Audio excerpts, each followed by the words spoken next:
And we want to talk to Muslims especially. Now, there aren't very many Muslims. We don't care. We would love to have them here. We would love to take them on because I would like to talk about their scripture. You're going to hear people looking at the Bible and questioning the Bible. But how many people question this book, the Quran? How many people even know about this book? Are you Muslim? This is your book, right? Why don't you come here? I want to talk to you. What's your name? Muhammad, good to meet you. I'm Jay. You're named after your prophet, right? Now, this is your book, right? Have you read it? You know it. Do you agree with it? Is this book relevant for today? Is it good for today? Should we read it today? Okay, yes, sir. That's okay. I'll help you out. Just say yes to everything I say, okay? You help him. He'll help you. He's a good Muslim. He'll help you. Right. In this book, there are reference after reference about violence. Is that violence, is that good for today? Shall we give you an example? In Surah 5, Ayah 38. Surah 5, Ayah 38. Who's got, let me have here. You can take my umbrella for me. Yeah, but you're going to run off. You'll stay here? Okay. All the more reason. Surah 5, Ayah 38. This is your Quran. I'll let you make sure that this is from your Quran. I'm not making it up. Surah 5:38. And for the male thief and the female thief, cut off their hands. Okay, am I reading this? This is from your Quran. Should we do that today? Yes, you think we should? Are you a Muslim? You're a Muslim. Should we do that today? We should cut off the hands of the thieves. How many people agree with this man? I agree with that. All the Muslims agree. Is there any Muslim here that disagrees? You all believe we should cut off the hands of thieves. Do you think we should do that in Britain? Yes. Are you all listening to this? Does that bother any of you? He's a Muslim. And look what the Quran has done to this Englishman. Look what the Quran has even done to him. Never mind that. And folks, that's the problem with this book, the Quran. That's just one verse I'm giving you. Let's give you another verse. Jay, I like your tie, man. It matches my jacket. I'll give you the whole verse. But if it rains, you're going to get wet. I'll give you the whole verse. Jay. Just read it again. In fact, I'll let you read it. Closer. Jay. They can hear me. Jay. Jamil, how are you doing? I'm doing a hell of a lot better than you are. You know what? I love you, Jay. I love you so much. I want you to be Muslim. Surah 5, Ayah 38. Should we be cutting off the hands of thieves? Where does it say that? Should we? Right here. Let me see. And as for the male thief and the female thief, cut off their wrists, their hands, and recompense for that which they committed. Absolutely. But hold on a second. Doesn't it say in chapter of Luke that you should kill everyone, including the adulterers? Doesn't say in Luke we should kill anybody. Is there any gospel that says we should kill people? Should we kill anybody? Does Jesus say to put away the sword? Yes. In Matthew 26, verse 62, what does Jesus say?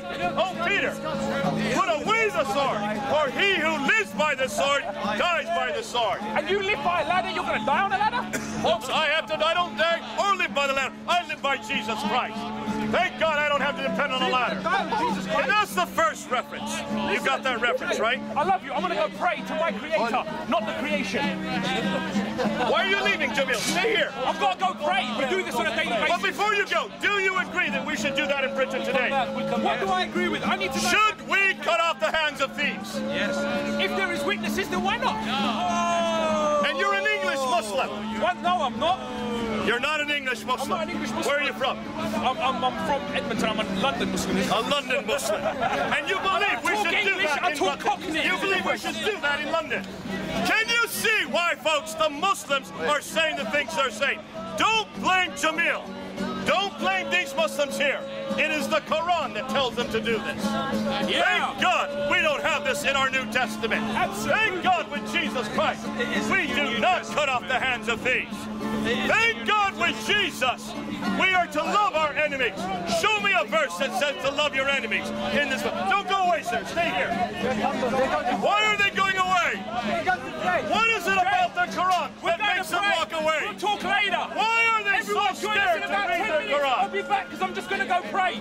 As you can hear the call to prayer. Jamil, you said what you need to say. Now, can you hear? Jamil is a very well-educated man. He's educated, been brought up in Edmonton on his own recourse. He is British born, British bred, and yet, look, even he believes we should cut off the hands of thieves. How many people here believe we should do that? Nobody.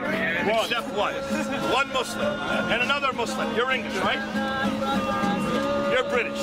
What has happened to this gentleman that he now believes we should cut off the hands of thieves? Let's go to another verse. Surah 24, ayah 2. Go ahead, what do you say? What are you going to do about the bankers that have stolen everybody's money in this country? They go to prison.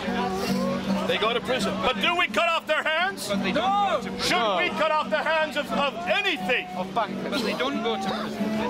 They're all out there in the city. So you'd like to cut off their hands? I'd like to take them to court. And convict them. Convict them. And cut off their hands. And chop their hand off. That's what Islam has done to this gentleman.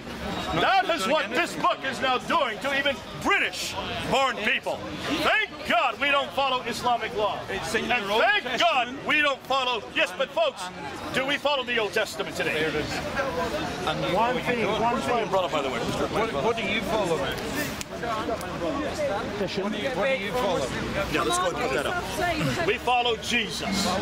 We follow the New Testament. We don't follow Mosaic law. How many Christians here follow Moses? Not one hand. How about Joshua? Not one hand.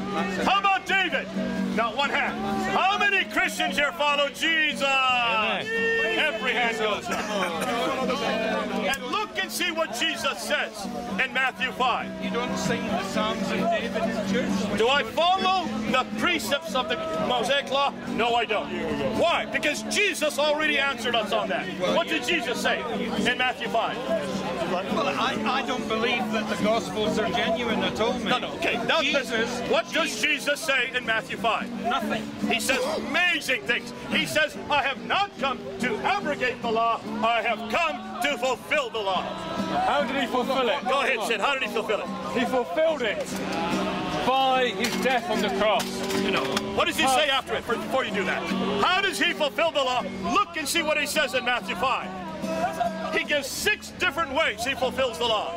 6 different examples. After he says he fulfills the law, he then gives one example after another. For you have heard it say, but I now say. For you have heard it say, but I now say. It is a completely new law, a completely new commandment, a completely new testament. At the end of it, Jesus says you must be perfect as your Father in heaven is perfect. You like that, don't you? Be perfect. Good more money. Jesus invites us to ask for forgiveness. It's only through forgiveness that the law is fulfilled in Jesus' time. Actually, Salam, the reason I'm wearing a tie, I was just in prison this morning, and I was teaching in prison. You get him out of prison. And I just came from speaking to prisoners, and there I had to wear a tie. You're not going to see me wear a tie after today. You get him out of prison. Not him. He doesn't need to be. And the great thing is, in prison, I asked the same question. Should we cut off the hands of all you prisoners? We should do that. See, here's another Muslim that agrees with. Why are you scared? Do I look scared? Because you are a thief. It is barbaric. You are a thief. It is barbarism. That's why. And I thank God we don't have Islamic law here. What does the Bible say about thief? Be honest. Forgive the thief. No, you are lying. And forgive 70 times 7.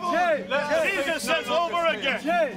He says, look at the, let's do another one. Let's try adultery. Let's try adultery. Surah 24, ayah 2. Your Quran. Let me read it. It says, let the thief no longer stay. Okay, let's go ahead. I want you to read it. The fornicators and the fornicator, flog each of them with 100 stripes. That means lash them 100 lashes. You agree with that? No. You're only reading one sentence. Shall I read the rest of it? Let not pity withhold you in the case and punishment prescribed by Allah, if you believe in Allah on the last day, and let a party of the believers witness their punishment. But if married persons commit it, the punishment is stoned to them, to death. What does the Bible say about the adulterer? He says you should forgive him. He says you should kill them. Forgive them. Jesus Kill them. Jesus said no. Jesus He said. said, kill them. Jesus The Quran said. says, Jesus Christ said he forgive said, them. kill them. And Jesus Christ Jesus says, neither do I condemn you. Go and and Jesus Christ forgave. You believe this is not in the Quran? Get Pigtails translation. You believe this is not in the Quran? That's Those words are not Jay, that's So I have a bad Quran? No, it's inferior. Inferior. There are different Qurans? There are different Qurans. There are many different Qurans. There are good Qurans. There are inferior Qurans. Why don't you talk to me? I've never heard this before. I've got a bad Quran. I didn't know there was such a thing as a bad Quran. He's saying this cannot be in the Quran because he's not read it before. What is not in the Quran? Are you sure about that? Talk to me. Talk to me. Sir, continue. You're just shouting. Is this a good Quran? It is a poor translation. It's a poor translation. But the Arabic, is the Arabic say? Does the Arabic say, beat them 100 lashes? I can't read Arabic. Read the Arabic. What is it? Where? Which one? Right there, start the top. Read the first one, the Arabic. There isn't any there. Where Right. is it? Don't lie. Tell the truth. Oh, no, he said, listen, he said, anyone who commits adultery is 100 lashes. 100 lashes. That's all we're asking. That's what you said. That's correct. Okay, here's the Quranic injunction. Anybody that commits adultery in Arabic, 100 lashes. No, it's correct. We said 100 lashes. 100 Yes, Then it goes on. For married persons, stone them to death. Fine. We will agree. Don't stone anybody. Only 100 lashes. Let's state 100 lashes. What does the Bible say about the adultery? Here we go. What does the Bible say about the adultery? How many people know the story about Jesus and the woman caught in adultery? I do. And what happens in that story? Jesus Christ gave the beautiful solution. You're an African, huh? Jesus Christ said, Jesus was a Palestinian. Jesus Christ said, anybody who does not have any mark of sin upon them, that they should stone the woman. They cast the first stone. And cast the first stone. And nobody will stone her. And then they all went. And he then said what this. did Jesus say to and her? He said this. He said, neither do I condemn you. Neither do I condemn you. That's my Jesus. Jesus. The black man and the white man agree. We love Jesus.